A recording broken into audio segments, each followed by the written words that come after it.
ఆంధ్ర తెలంగాణలో తక్కువ ఫీజులతో high quality results ఇస్తున్న ఏకైక సంస్థ తిరుమల్ ఐఏఎస్ ఇన్స్టిట్యూట్.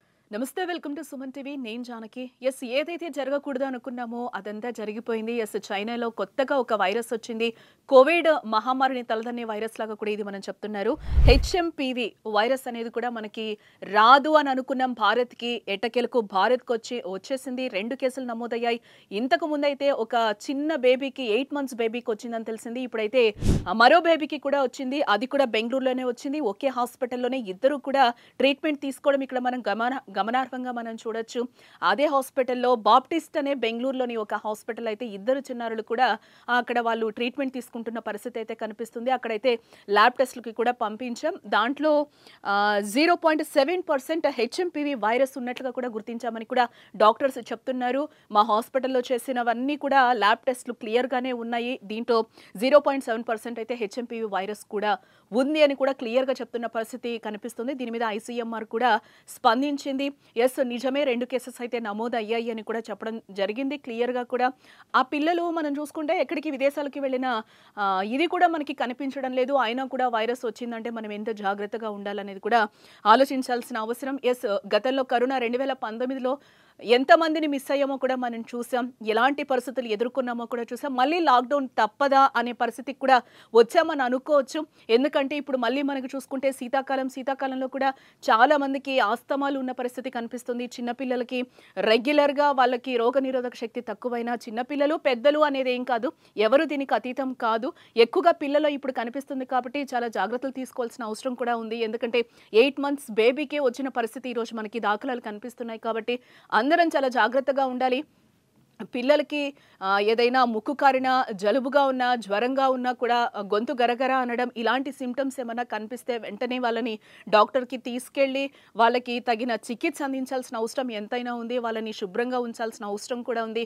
దీంతో పాటు వాళ్ళకి కొంచెం లెమన్ వాటర్ ఇవ్వడం, వాళ్ళకి రోగ నిరోధక శక్తి పెంచడం, పిల్లలనే కాదు వృద్ధుల వరకు కూడా అందరం చాలా జాగ్రత్తలుగా తీసుకోవాలి. జంక్ ఫుడ్స్కి కూడా దూరంగా ఉండాల్సిన పరిస్థితి అయితే ఆసన్నమైందని చెప్పుకోవచ్చు. యాస్టీస్ ముందు మనం 2019 నుంచి మొన్నటి వరకు మాస్కులు ఎలా అయితే ధరించామో ఇప్పుడు కూడా మాస్కులు పూర్తిగా ధరించాల్సిన పరిస్థితి అయితే ఆసన్నమైందని చెప్పుకోవచ్చు. ఎక్కడ కూడా జనసంచారం లేని ప్లేసెస్లో ఉండాలి. ఎక్కువ కూడా మనం అందరం కూడా గుమిగూడి ఉండాల్సిన పరిస్థితి ఇక రాకూడదు. ఎందుకనంటే మళ్ళీ మనకి హెచ్ఎంపీవీ వైరస్ అయితే ఒక సంకేతం అయితే ఇచ్చింది. ఖచ్చితంగా ఇండియాలో కూడా కేసెస్ నమోదయ్యాయి. ఇక్కడ వరకు రావు అని అనుకున్నాం. బట్ ఆల్రెడీ గతంలో కూడా 2019లో తీసుకుంటే మనం కరోనా వైరస్ అక్కడే బెంగళూరులోనే ఫస్ట్ కేసు అయితే నమోదైన దాఖలాలు అయితే మనకి కనిపించాయి. సేమ్ ఇప్పుడు కూడా అంతే హెచ్ఎంపీవీ వైరస్ మళ్ళీ బెంగళూరులోనే వచ్చి అది కూడా చిన్న బేబీస్కి రావడంలో ఆందోళనకరంగా మారిందని చెప్పుకోవచ్చు. ఎంతైనా కూడా మనం చాలా నీట్గా ఉండాల్సిన అవసరం ఉంది. లాక్డౌన్ తప్పదా అనే పరిస్థితులు కూడా మళ్ళీ ముందుకు వస్తున్నాయని అనుకోవచ్చు. సేమ్ 2019లో కూడా ఇదే పరిస్థితిని అయితే మనం ఎదుర్కొన్నాం. న్యూ ఇయర్కి కూడా ఎలాంటి సెలబ్రేషన్స్ మనం చేసుకోలేదు. ఎక్కడ బయట తిరగద్దని చెప్పారు. లాక్డౌన్ ఖచ్చితంగా ఉంటుందన్నారు. లాక్డౌన్లో ఉన్నాం. లాక్డౌన్లో కూడా మనం ఎంతమంది రిలేటివ్స్ కావచ్చు, ఫ్రెండ్స్ కావచ్చు, ఎంతమంది ప్రాణాలు కోల్పోయారో కూడా మనకి తెలిసిన పరిస్థితి. ఇప్పుడు మళ్ళీ కూడా చైనాలో చూస్తే మనకి హాస్పిటల్స్ అన్నీ కూడా కిటకిటలాడుతున్న పరిస్థితి కనిపిస్తుంది రోగులతో కూడా. చైనా మాత్రం ఇప్పటికీ కూడా నిజం ఒప్పుకోవడం లేదు. ఇది నార్మల్గా సీజనల్ని బట్టి వచ్చింది, అందుకే హాస్పిటల్స్ అన్ని కిటకిటలు ఆడుతున్నాయని చెప్తుంది. కానీ లాస్ట్ టైం కరోనా వచ్చినప్పుడు కూడా సేమ్ తను రెస్పాండ్ కాలేదు. అది కూడా సీజనల్ వ్యాధులుగానే కొట్టివేయడం గమనార్హం ఇక్కడ. సేమ్ ఇప్పుడు కూడా అదే రిపీట్ అవుతుంది. ఆల్రెడీ మనకి భారత్లోకి ఎంట్రీ ఇచ్చేసింది హెచ్ఎంపీవీ వైరస్. అందరం కూడా చాలా జాగ్రత్తగా, ఎంత జాగ్రత్తగా ఉండాలంటే అంత జాగ్రత్తగా ఉండాలి. చాలా వరకు అవి లంగ్స్ మీద ఎఫెక్ట్ చూపిస్తుందని కూడా నిపుణులు చెప్తున్న పరిస్థితి అయితే కనిపిస్తుంది. మనం చాలా నీట్గా ఉండాలి, హైజెనిక్ ఫుడ్ తినాలి. దీంతో పాటుగా రోగ నిరోధక శక్తిని పెంచుకోవాలి. గతంలో మనం కోవిడ్లో ఎలాంటి ఫుడ్ అయితే తీసుకున్నామో ఆ ఫుడ్ ఖచ్చితంగా తీసుకోవాలి.